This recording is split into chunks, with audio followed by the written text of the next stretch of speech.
The scream shook St. Nicholas Hospital like thunder splitting the sky. Ola Fadekemi was in labor, her body convulsing with contractions that felt like they would tear her apart.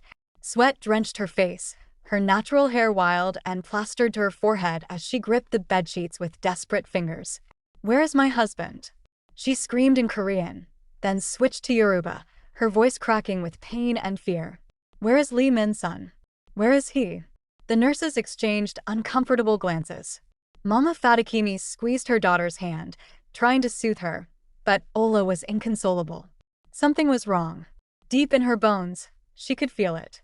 The man she loved, the father of her child, should be here. He'd promised. He'd sworn on everything he held sacred that he wouldn't miss this moment. So where was he? 500 kilometers away, Lee Min Son was racing through Lagos rain on his BMW power bike, water spraying from his tires as he tore through 3rd Mainland Bridge traffic. His long hair whipped behind him, rain hammering his leather jacket. His phone had rung 20 minutes ago with 3 words that sent his heart into overdrive. "Your wife. Labor." No. He wasn't going to miss this. Not his daughter's birth. Not the chance to hold Ola's hand and tell her how much he loved her. Not after everything they'd survived together. The hospital was 10 minutes away. 8 minutes. 5. Then 2 black SUVs screeched across the road, blocking his path. Min Son's bike skidded violently. He fought the handlebars, barely staying upright as the bike fishtailed on the wet asphalt. His heart hammered as he steadied himself, already reaching for the gun concealed beneath his jacket. The SUV doors opened. 10 men in black suits emerged, rain streaming down their faces. Red Scorpion soldiers. Swords glinted in the lightning. Min Son's blood turned to ice. Then she stepped out of the lead vehicle, and his entire world stopped. Lee Soha stood in the rain wearing a white dress that clung to her body like a second skin. Her hair hung loose and wild around her face. She was supposed to be dead. He'd watched her fall into the Han River. He'd seen the explosion. She was dead. But she was very much alive. "Hello, my love," Lee Soha said in Korean, her voice carrying across the rain-soaked street. "Miss me?" Min Son's hand tightened on his gun. "You're supposed to be dead. Disappointed?" Lee Soha tilted her head, rain running down her porcelain face. "I'm harder to kill than you thought. I crawled out of that river, Min Son. Spent 3 months in a basement healing my broken bones, planning my revenge. Do you know what kept me alive? The thought of taking everything from you." The soldiers moved forward, swords raised. Min Son didn't wait. He drew his gun and fired twice. 2 soldiers dropped before the others could react.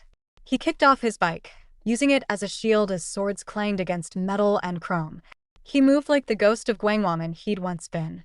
A bullet through one soldier's knee, an elbow to another's throat. He grabbed a fallen sword and spun, the blade singing through the rain. He was 37 years old and he'd killed 47 people in his life, and every lesson, every scar, every moment of training came flooding back. Within 90 seconds, 8 soldiers lay groaning on the ground. Min Son leveled his gun at Lee Soha's head, rain streaming down his face. "I should finish what the river started. But you won't." Lee Soha didn't even flinch. She pulled out her phone with calm, deliberate movements. "Because I have something you want." She turned the screen toward him. The video showed a young Korean woman bound to a chair in a dark room. Her face was bruised, her eyes red from crying. Ji-ha, Mi Suha's 19-year-old sister. Min Son's finger froze on the trigger. "Remember her?" Lee Soha's voice was poison-sweet. "Sweet little Ji-ha. She cried so beautifully at your wedding to her sister. Begged me not to kill me, Sue. I didn't listen then either. If you hurt her..." "Oh, I've already hurt her. 3 months in a cell will do that." Lee Soha swiped to another video. This one showed hospital security footage. 2 men in doctor's coats standing outside a delivery room. Red Scorpion tattoos visible on their wrists when they reached for their pockets. "And these gentlemen are at St. Nicholas Hospital right now. Outside your wife's room. One phone call from me, and they inject enough potassium chloride into her to stop her heart. And your baby?" Lee Soha smiled. "Well, newborns are so fragile."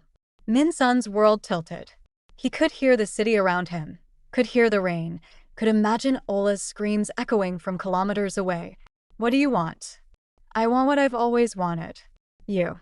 As my husband." As shadow veils true air. Lee Soha stepped closer, her white dress now translucent from the rain. Will unite Shadow Veil and Red Scorpion. Rule Seoul together. Expand to Lagos, Tokyo, London, New York. Build an empire that will make our families legends. I'll never. Then they die. Starting with your daughter. Soha's eyes were cold as the rain. My men will inject the poison the second she's born. Then they'll do the same to your precious nurse. And Jihai? I'll send you her fingers one by one until there's nothing left to send. Min Son's hand shook. In the distance, he could hear sirens. Time was running out. Or Soha continued, you come with me right now. Renounce your family. Never contact them again. Never speak to them. Never even think about them. And I let them live. Jihai goes free. Your nurse and babies stay safe in Lagos, far from our world. How do I know you'll keep your word? You don't. But it's the only chance they have. Soha extended her hand. I swear on Shadow Veil's honor. Come with me, and they live. Refuse, and they die screaming. What's it going to be? Lightning cracked across the sky.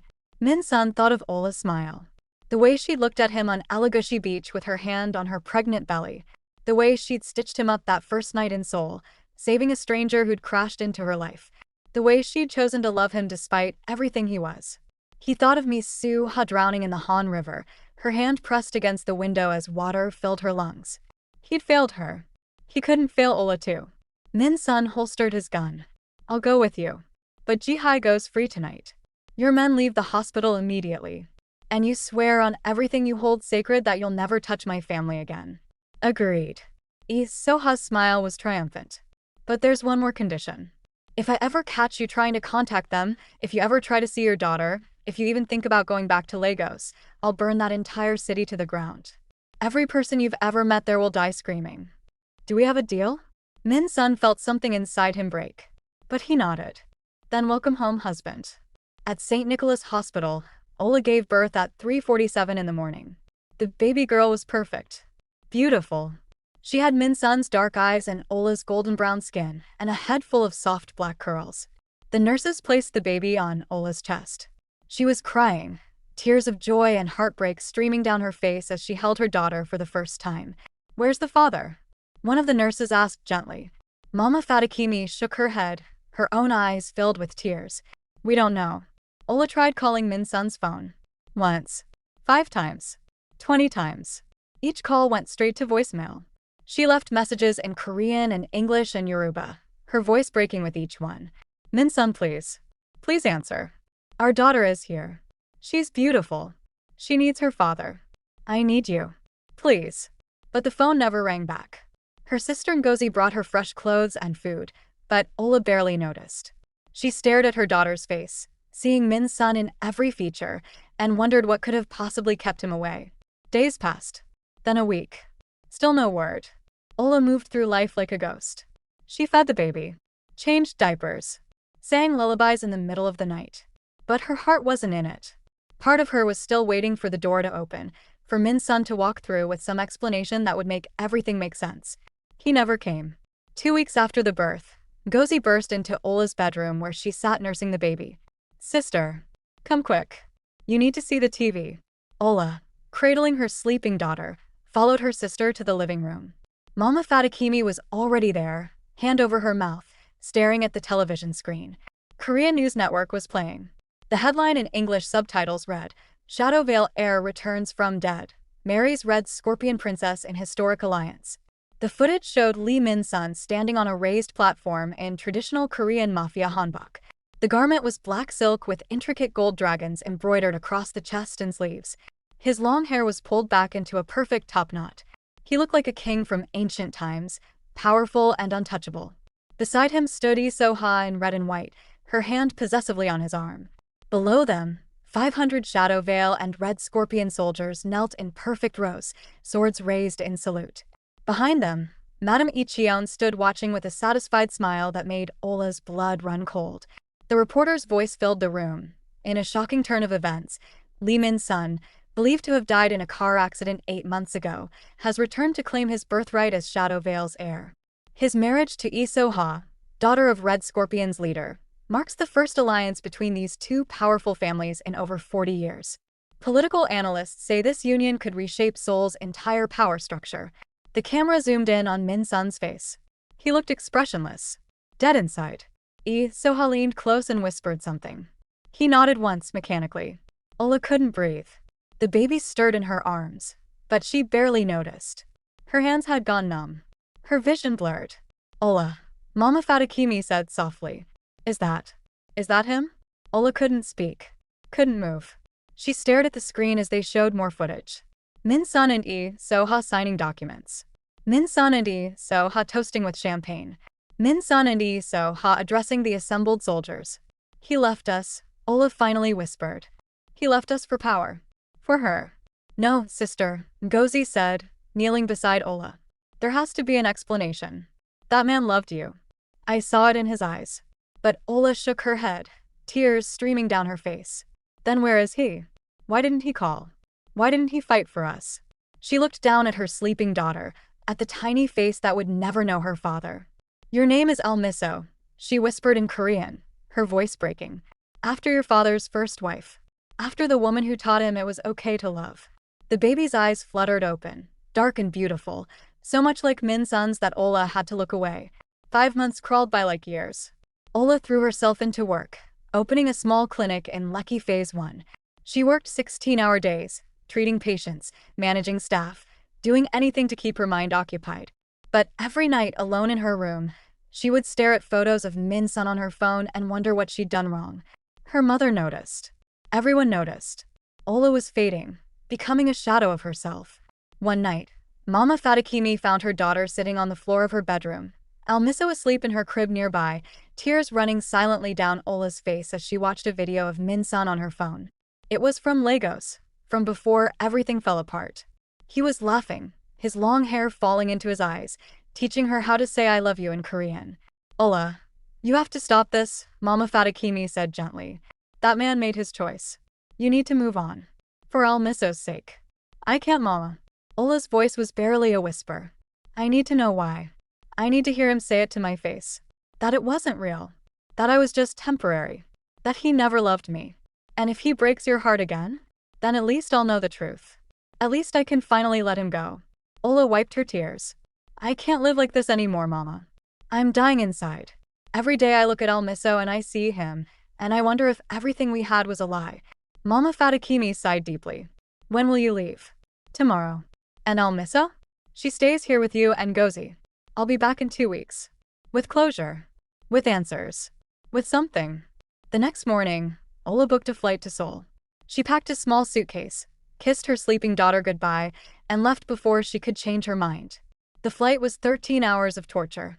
She couldn't sleep, couldn't eat, could only replay every moment with Min Son in her mind, searching for signs she'd missed.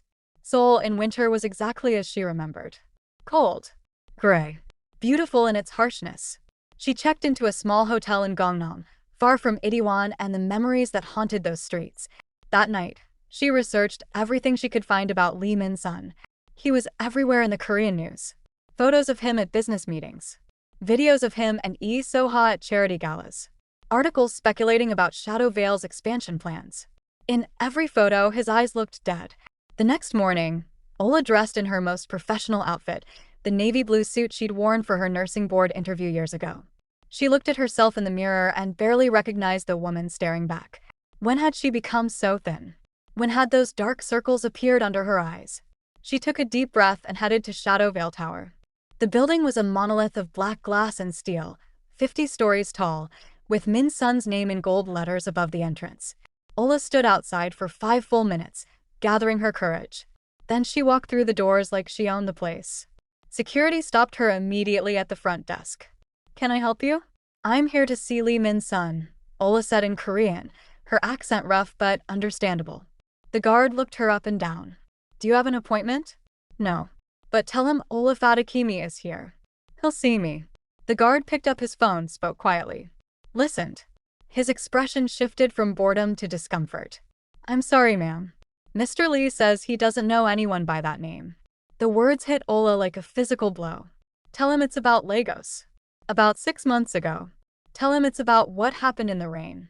Another hushed phone conversation. Another apologetic look. Ma'am, Mr. Lee is very busy. I'm going to have to ask you to leave. No. Ola pushed past him toward the elevators. 2 security guards grabbed her arms. She struggled, her professional composure shattering. Min Son. She screamed in Korean. I know you can hear me. Face me like a man. The lobby had gone silent. People stared. Then the elevator doors opened with a soft ding. Lee Min Son stepped out, and Ola's heart stopped.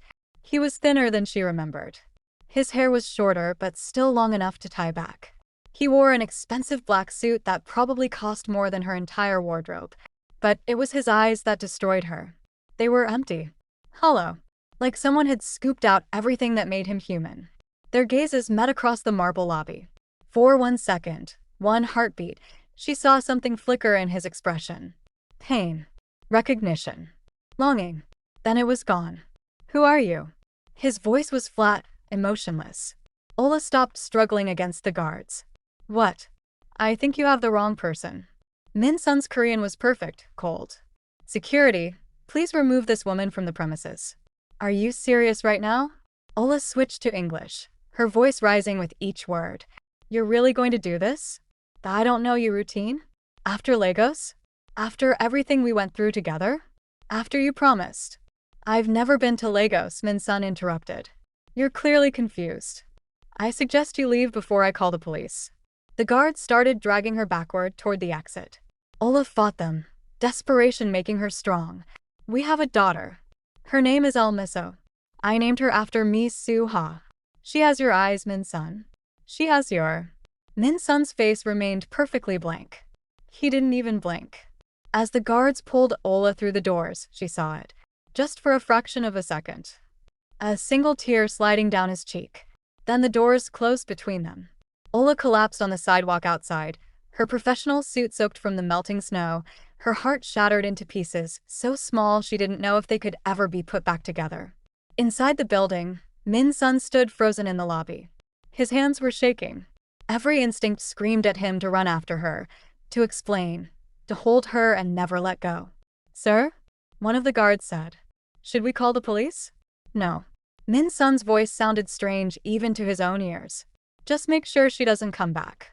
He walked to the elevator on legs that felt like lead, rode up to his office in silence, closed the door, locked it. Then he noticed the cameras. 3 of them in his office alone, red lights blinking. He walked to his desk, sat down, and very carefully kept his face neutral, even as his heart was screaming. In a different building across Seoul, Lee So-ha sat in a room full of monitors, watching security feeds from every camera in Shadow Vale Tower. She watched Min Son in his office, saw the rigid control in his shoulders, and smiled. Good boy, she murmured. You're learning. She picked up her phone and sent a text. Phase 1 complete. Increase surveillance. If he makes any move toward Lagos, activate contingency. Ola sat in her hotel room for hours, staring at nothing. She'd been so sure he would explain, so certain there was a reason. But the cold denial in his voice had been absolute. Maybe Mama was right. Maybe he'd just been using her all along. Maybe a Mafia heir and a Nigerian nurse had never made sense anyway. Her phone buzzed. A text from an unknown number. Don't give up. Shadow Vale Charity Gala. Shilla Hotel. Tomorrow 8 p.m. He'll be there. You deserve answers. A friend. Ola stared at the message. Who would send this? And why? 3 blocks away, Ji-ha sat in a dark apartment, her hands trembling as she lowered her phone. She'd been free for 2 months now, released when Lee So-ha no longer needed her as leverage. But the nightmares still came every night.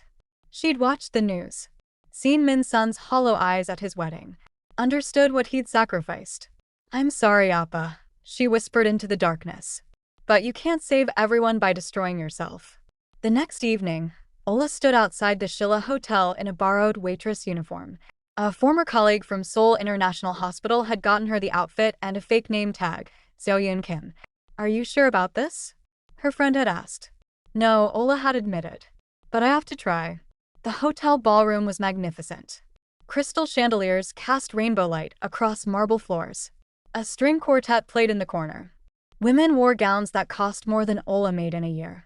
Men in tuxedos discussed business deals worth billions. And there across the room stood Lee Min Son and Lee So-ha. Lee So-ha wore a red dress that looked like it had been painted onto her body. Diamonds dripped from her neck and wrists. Her arm was linked possessively through Min Sun's as she laughed at something a politician said. Min Sun looked like he wanted to die. Ola picked up a tray of champagne glasses and waited.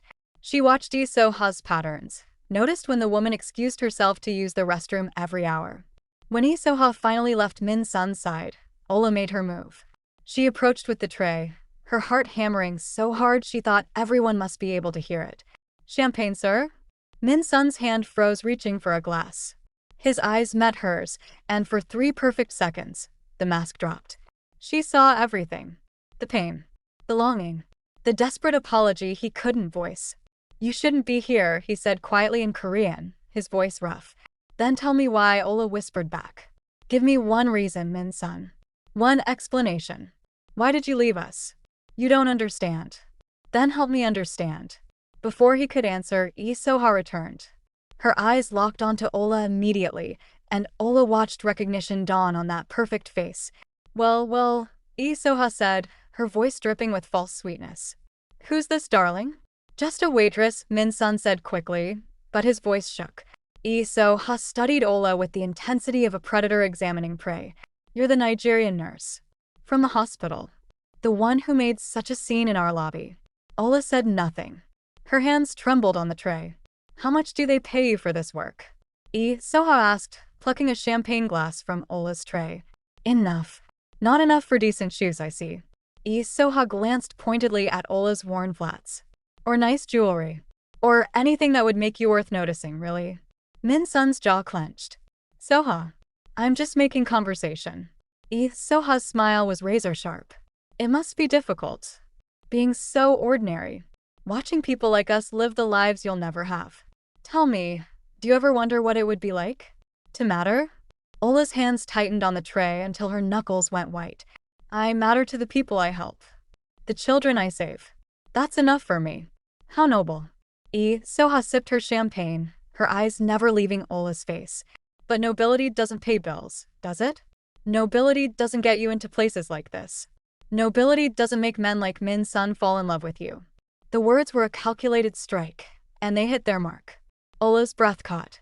"Actually," Lee So-ha continued, her voice dropping to an intimate whisper that only the 3 of them could hear, "I think you're in the wrong section. The help should stay in the kitchen where they belong. Min Sun, darling, why don't you show this woman where she belongs?" It was a test. Ola saw it clearly in Lee So-ha's eyes. A challenge. A trap. The ballroom had grown quieter. People were watching now, sensing drama. Min Sun looked at Ola, and she saw everything in his eyes. The apology. The pain. The desperate plea for her to understand. Then his face went blank. He reached out and grabbed the tray from Ola's hands. For one moment, she thought he was going to help her, going to defend her. Instead, he let it drop. The tray hit the marble floor with a deafening crash. Crystal champagne glasses exploded, sending shards skating across the polished stone. Expensive champagne pooled around Ola's feet. The string quartet stopped playing. 300 people turned to stare. "I said leave," Min Sun's voice was ice. "Before I have you arrested for harassment and trespassing." Ola stumbled backward, champagne soaking through her cheap shoes. "Min Sun, please." "No. Or I'll have security drag you out." The room was completely silent. Ola could feel every eye on her. She looked at Min Sun one last time, searching for any hint of the man she'd loved. But his face was a stranger's face. Cold. Cruel. Empty. She turned and ran. Through the ballroom, past the shocked guests, down the hallway, not stopping until she burst through the hotel's side exit into the freezing Seoul night. She collapsed against the building, sliding down the wall until she was sitting on the cold ground, and finally let herself sob. Inside, Lee So-ha leaned close to Min Sun, her breath warm against his ear.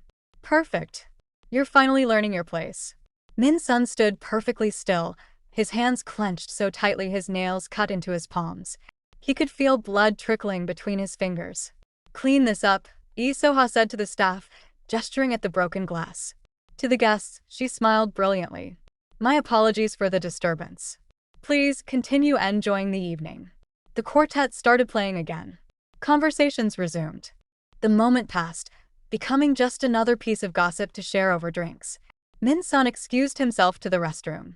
Once alone, he braced himself against the marble sink and stared at his reflection. The man looking back was someone he didn't recognize. Someone he hated. He punched the mirror. Glass shattered. Blood ran down his knuckles. Pain bloomed bright and sharp, but it was nothing compared to the agony in his chest. A security guard rushed in. "Sir, are you?" "Get out," Min Son said quietly. "But your hand." "I said get out." The guard fled. Min Son wrapped his bleeding hand in paper towels and returned to the gala, his face a perfect mask once more. Later that night, alone in his bedroom in the Shadow Vale compound, Min Son sat on the edge of his bed and punched the wall. Once, twice, 3 times. His knuckles, already damaged from the mirror, split open further. Blood smeared across the white wallpaper. The door opened. Lee Soha stood there in a silk robe, watching him with clinical interest. "Feel better?" she asked. "Get out of my room. It's our room now, remember? We're married." She walked closer. "You did well tonight. Keep performing like that, and maybe I'll give Jihai some decent food this week." Min Son's head snapped up. "You promised to let her go." "I promised not to kill her. I never specified when I'd release her." Lee Soha smiled. "Play your role. Be my perfect husband. Don't make me look foolish. And maybe in a year or 2 I'll consider it. You're a monster. I'm a survivor. There's a difference." She turned to leave, then paused at the door. "Oh, and Min Son? I've installed cameras in this room too. So if you're planning to do anything stupid like contact your little nurse, remember I'll be watching." The door closed. Min Son sat in silence for a long moment. Then he reached under his mattress and pulled out a hidden photograph. Ola and Almiso. His friend Jihai had managed to sneak it to him 2 months ago. He stared at his daughter's face. She had his eyes. Ola's smile. She was 5 months old now, and he'd never held her. "I'm sorry," he whispered to the photo. "I'm so sorry." Ola returned to her hotel and began packing. She was done. Whatever answers she'd come looking for, she had them now. Min Son had made his choice. Power over love. Lee Soha over her. His empire over his family. She was zipping her suitcase when someone knocked on her door. Ola froze. It was past midnight. Who would? Another knock. Urgent. She looked through the peephole and saw nothing. Slowly, she opened the door a crack. 2 men in black suits stood there. Red scorpion tattoos visible on their necks. Before Ola could scream, they moved. One hand clamped over her mouth. Another arm wrapped around her waist. A cloth pressed against her nose and mouth, sweet-smelling and chemical. Ola tried to fight, tried to remember the self-defense Min Son had taught her, but the world was already going fuzzy at the edges. Her last thought before darkness took her was of Almiso, sleeping peacefully in Lagos, waiting for a mother who might never come home. When Ola woke, she was moving. The surface beneath her swayed gently. She could hear waves. Smell salt water. She was on a ship. Her hands were bound behind her back. Her head throbbed where it had hit something during the kidnapping. She was in a luxurious cabin, all dark wood and gold fixtures, lying on a leather sofa. Across from her, sipping wine in an armchair, sat Lee Soha. "Good, you're awake," Lee Soha said pleasantly. "I was beginning to worry I'd have to start without you." Ola's mouth was dry. "Where am I?" "The Crimson Phoenix. It's my yacht." "Well, it was me Suha's father's yacht until I killed him and took it. Poetic, don't you think?" Lee Soha set down her wine glass. "We're about 50 miles offshore. Far enough that no one will hear you scream." Ola's heart raced. "What do you want from me?" "Want? Nothing. You're already irrelevant." Lee Soha stood, pulling a knife from her dress. The blade caught the light, gleaming. "But Min Son still has feelings for you. I can see it every time I mention your name. And I can't have that. Feelings make people weak. Unpredictable. Dangerous. So you're going to kill me. Eventually. But first, I want to make sure Min Son knows exactly what he lost by choosing you over me the first time." Lee Soha walked closer, the knife casual in her hand. "I'm going to hurt you. Slowly. Carefully. Then I'll send him photos. Let him see what his love cost you. And when I'm done, when there's nothing left but pain, I'll tell him you went back to Lagos. That you gave up on him. That you moved on. He'll know you're lying. Will he?" Lee Soha tilted her head. "He's already convinced himself he doesn't deserve to be loved. It won't take much to make him believe you finally realized he was right." Ola tried to work her hands free from the ropes, but they were too tight. "He'll kill you when he finds out." "He'll never find out." We're in international waters. When I'm done, you'll disappear into the ocean, and no one will ever know what happened to the poor Nigerian nurse who came to Seoul looking for closure. Soha raised the knife. The cabin door exploded inward. Lee Min Son stood in the doorway, soaking wet, bleeding from multiple wounds, a gun in each hand. His long hair hung loose around his face, water dripping down his torn shirt. He looked like an avenging angel. Or a demon. "Step away from her," he said quietly, "or I paint these walls with your blood." Soha spun, knife still in hand, using Ola as a shield. "How did you? Helicopter. Bribed your pilot. Your security is pathetic." Min Son's eyes never left Ola. "Are you hurt?" "I'm okay," Ola managed, though her voice shook. "You're lying."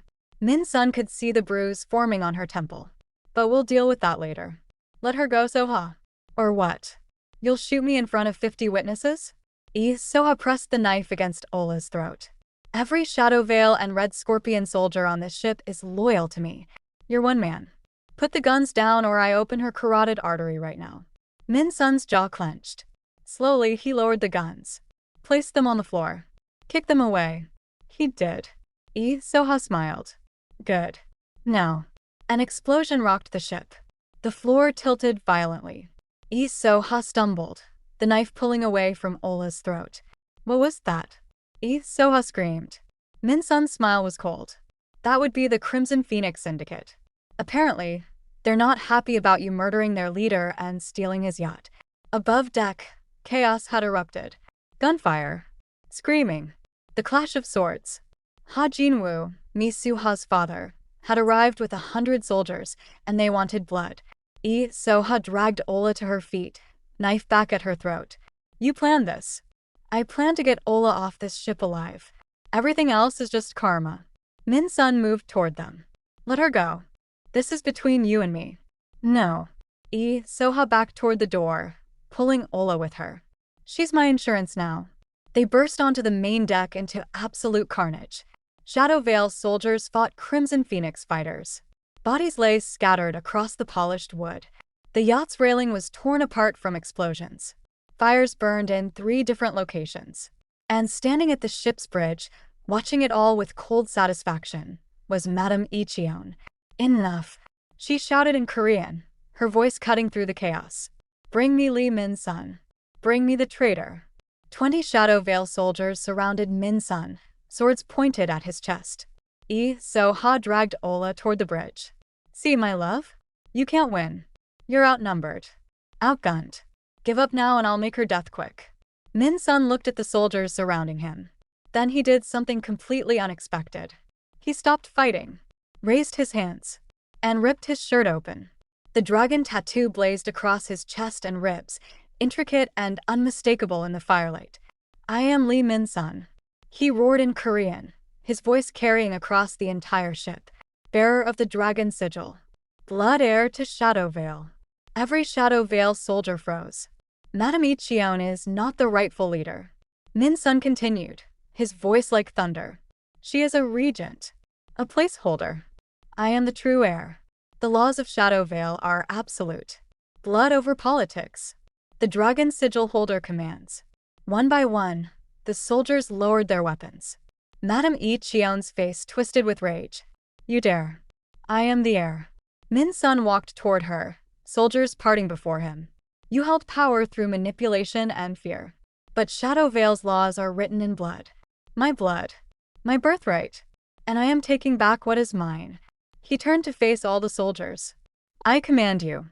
Drop your weapons. This ends now." Swords clattered to the deck. Soha's face went white with fury. "No. No. You can't do this. It's already done." Min Son's voice was steel. "Release Ola. Release Jihai. Or I disband Shadow Veil entirely. I'll scatter every soldier to the wind. Burn every business to the ground. Destroy everything your family spent generations building. You're bluffing.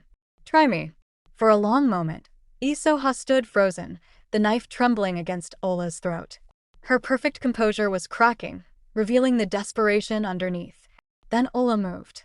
She'd been working the ropes binding her wrists throughout the entire confrontation. Min Son had taught her this, back in Lagos during lazy afternoons on the beach.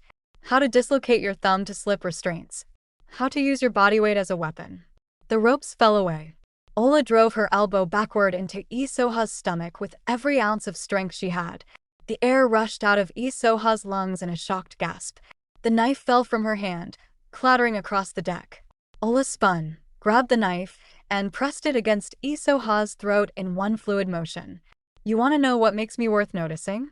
Ola said quietly in Korean, her accent rough but her words clear. "I don't need money or power or an army. I have something you'll never understand. I have people who love me for who I am, not what I can give them." Lee Soha's eyes blazed with hatred. "You think you've won? You think this is over?" She pulled something from her dress. "A detonator. If I can't have him, and no one can." Lee Soha's thumb hovered over the button. "I've rigged this entire ship with explosives. We all die together." Ola didn't think. She charged forward, tackling Lee Soha. They crashed through the damaged railing together, tumbling over the side, into the black ocean below. "Ola!" Min Son's scream tore from his throat. He ran to the railing and dove after them without hesitation. The water was freezing, dark as ink. Ola's lungs burned as she sank, Lee Soha's hands clawing at her face. They were 20 feet down. 30. The detonator spun away into the darkness, lost to the depths. Lee Soha's nails raked across Ola's cheek, drawing blood. Her face was twisted with rage, mouth open in a silent underwater scream. Then strong arms wrapped around Ola from behind. "Min Son." He kicked hard, pulling them both upward. Lee Soha grabbed his ankle, her grip like iron, dragging them back down. Her eyes were wild, desperate. If she was going down, she was taking them with her. Min Son's choice was simple. Save Ola or fight Lee Soha. He kicked Lee Soha in the face. Hard. Once. Twice. Her grip loosened. She sank into the darkness, her white dress billowing around her like a shroud, her hand reaching upward one last time before the black water swallowed her whole. Min Son and Ola broke the surface, gasping, choking. The yacht was 100 meters away now, half of it engulfed in flames from the earlier explosions. Debris floated everywhere. Min Son was breathing hard, blood streaming from a wound in his side where shrapnel had caught him during the battle. "Are you hurt?" "I'm okay. But you're bleeding." "There's only one life jacket," he interrupted, his voice weak. He was already unstrapping it from a piece of floating debris. "And one float. You take them." "No. We share. We swim together." "Ola, listen to me."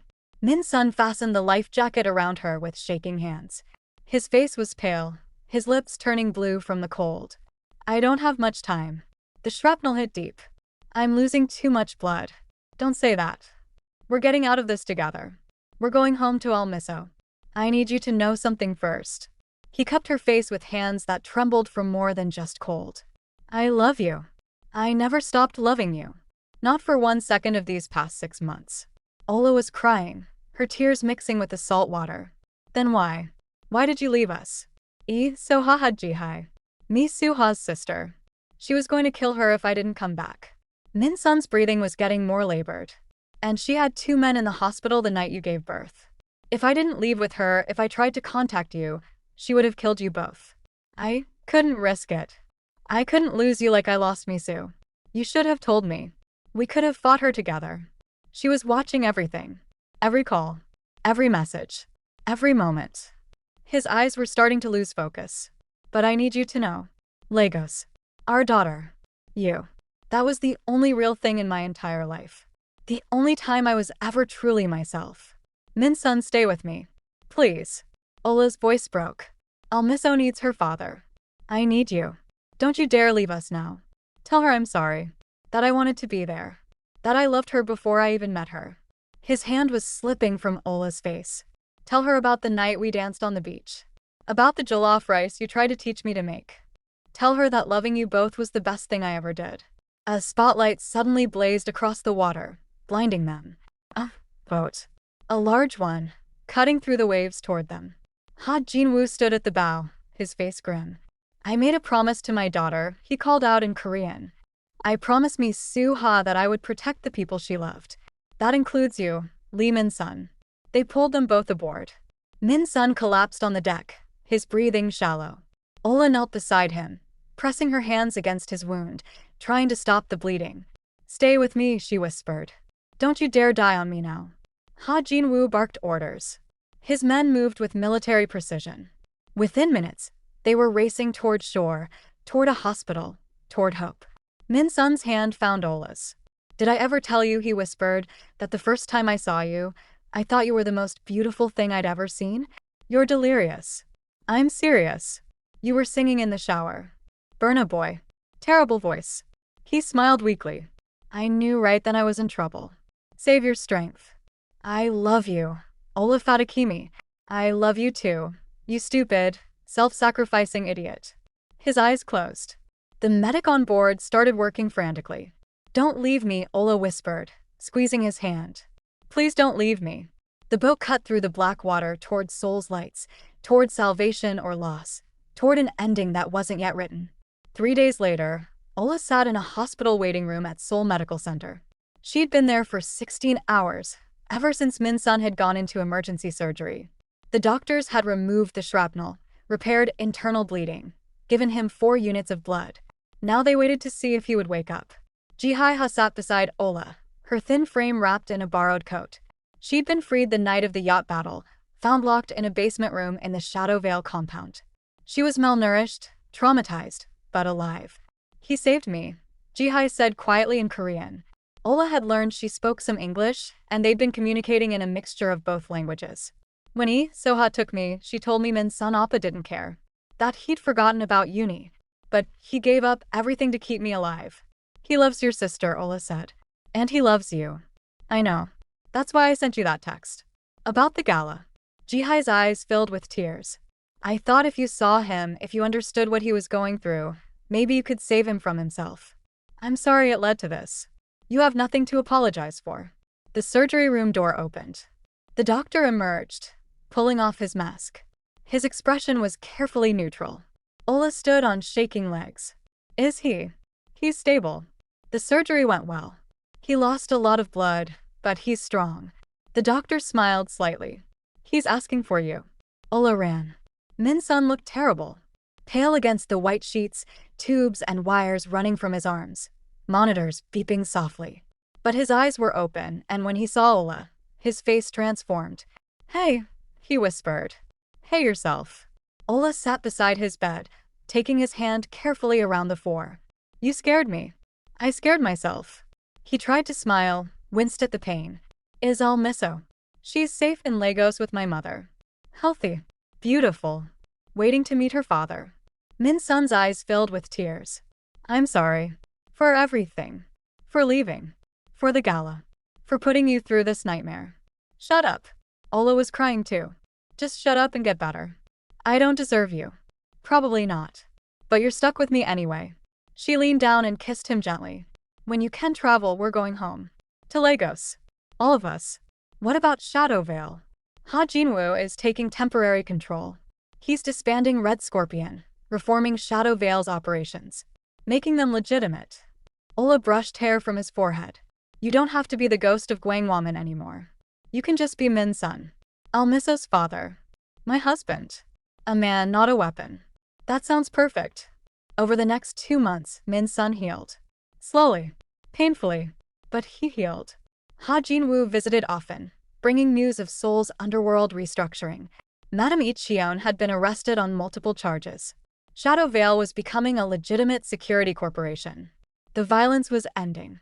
Your daughter would be proud, Ha Jinwoo told Min Son one afternoon. She always believed you could be more than what they made you. I wish I could tell her thank you. You can. By living well. By being happy. Ha Jinwoo stood to leave. Mi Soo-ha's last words to me were about you. She said, promise me you'll protect him. Even from himself. I'm keeping that promise. Ji-hai slowly recovered too. She started eating again. Smiling. Making plans. She wanted to open an animal shelter, she told them. The one her sister had always dreamed of. I'll help fund it, Min Son said. On one condition. You name it after her. The Mi Soo-ha Animal Sanctuary, Ji-hai said, testing the words. She would have loved that. 3 years later, Ola stood in the doorway of the Fadekemi Okafor Medical Center, watching her family play in the courtyard. The clinic had expanded dramatically. Now it had a pediatric wing, a trauma center, and a partnership with Seoul Medical Center for international cases. Min Son was pushing Almiso on a swing. She was 3.5 now, all wild curls and infectious laughter. She shrieked with joy as the swing went higher. Papa. Higher. Any higher and you'll fly to Korea. I want to go to Korea. Auntie Jihai said she has puppies. Ola smiled, her hand resting on her very pregnant belly. Their second child. A boy this time. They'd already chosen his name, Segan Min Son. A name that bridged both their worlds. Ngozi came outside. Sister, you have a visitor. Ha Jin-woo stepped into the courtyard, looking older but more at peace than Ola had ever seen him. I hope I'm not intruding. Never, Min Son said, setting Almiso down. The little girl immediately ran to Ha Jin-woo. Grandpa Jin. She shouted in Korean, hugging his legs. The old man's eyes grew wet. Hello, little one. They had dinner together that night, all of them. Mama Fadekemi made jollof rice. Min Son made kimchi stew. They mixed their worlds on plates and in hearts. After dinner, Min Son and Ola walked on the beach while Ngozi watched the children. The sun was setting, painting the Lagos sky in shades of gold and pink and orange. Do you ever regret it? Ola asked. Giving up Shadow Veil? The power? Not for a second. Min Son pulled her close. I spent 37 years being what other people made me. A weapon. A heir. A killer. Now I'm finally who I want to be. A father. A husband. A man who helps instead of hurts. Who are you, Lee Min Son? I'm the luckiest man alive. He kissed her. I'm yours. That night, after Almiso was asleep, they sat on their rooftop under the stars. Min Son's arm was around Ola's shoulders. Her head rested on his chest, listening to his heartbeat. Tell me the story again, Papa, Almiso had said before bed. About how you and Mama fell in love. And Min Son had told her. About the rain and the shower and the nurse who saved a monster's life. About betrayal and sacrifice and love that survived everything the world threw at it. And they lived happily ever after? Almiso had asked. Yes, baby. They lived happily ever after. Now, under the Lagos stars, Ola whispered. No more secrets? No more secrets, Min Son promised. Just us. Forever. In Seoul, Jihai opened the doors to the Mi-Su-ha Animal Sanctuary. She thought of her sister often. Wondered what she would say about how everything had turned out. In Lagos, a family slept peacefully. A former Mafia heir who'd learned to choose love over power. A Nigerian nurse who'd taught him how. And a little girl who would grow up knowing both her worlds, bridging cultures with every breath. Soha's body was never recovered from the ocean. Sometimes, in nightmares, Min Son still saw her sinking into the darkness. But Ola was always there when he woke, real and warm and alive, to remind him that the nightmares were over. The shadows had finally found their light. And if you loved this story of sacrifice, redemption, and love that conquered everything, hit that subscribe button right now. Drop a comment below telling us what you thought of Ola and Min Son's journey. Did this ending satisfy you? What should we write next? Your support means everything. Like this video, share it with someone who loves epic romance, and turn on notifications so you never miss our stories. Thank you for watching this journey with us. Until next time, remember, the best love stories are the ones worth fighting for.